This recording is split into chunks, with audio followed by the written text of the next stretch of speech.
Welcome back to our tutorial series. In this video, we're tackling a common question that confuses a lot of beginners. What's the difference between WordPress.com and WordPress.org?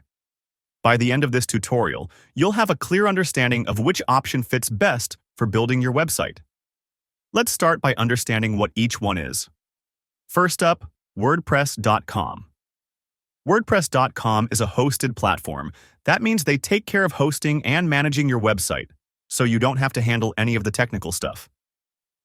It's a good option if you want simplicity. But with WordPress.com, you'll find some limits on what you can customize and monetize, especially on the free and lower-tier paid plans. On the other hand, WordPress.org is the self-hosted version. Here, you download the WordPress software and install it on a hosting provider of your choice. With WordPress.org, you have full control of your site. It's ideal for those who want to customize, add plugins, and even monetize freely. Now, let's break down the 5 main differences between these two platforms. 1. Ownership and control. With WordPress.org, you own everything: your files, content, and data. You have complete control. But with WordPress.com, especially on free plans, WordPress technically has some ownership over your content and may display ads on your site. 2. Cost. WordPress.com has a free plan with limitations, plus paid plans that unlock more features. WordPress.org itself is free to use, but you'll need to pay for hosting, your domain name, and possibly some plugins or themes. 3. Customization options. WordPress.org gives you the freedom to install any theme or plugin you want. You can truly make the site your own. In contrast, WordPress.com restricts you to certain themes and plugins based on the plan you choose. 4. Monetization and ads. Monetization is another big difference.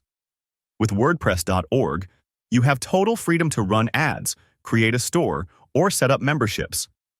But with WordPress.com, you'll face restrictions on monetization options, especially if you're using the free plan. 5. Support and maintenance. With WordPress.com, the platform handles updates, security, and backups. It's very hands-off. With WordPress.org, you're responsible for maintaining the site, which includes updates, security, and backups. But this also means you control these aspects. Let's make it even simpler. Here's a quick summary of the pros and cons of each option. WordPress.com is easy to use and low maintenance, but it comes with limits on control and monetization.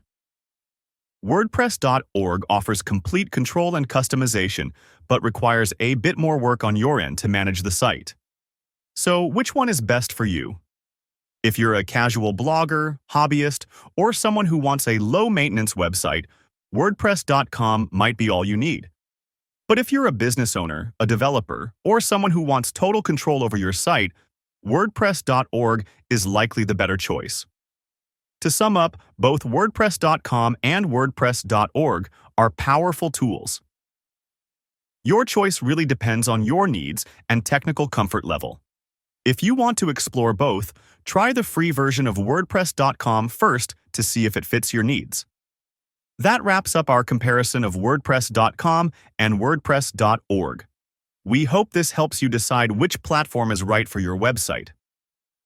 If you're curious about why so many people choose WordPress and want to dive into its benefits and features, stay tuned. Our next video will cover all of that and more. See you next time.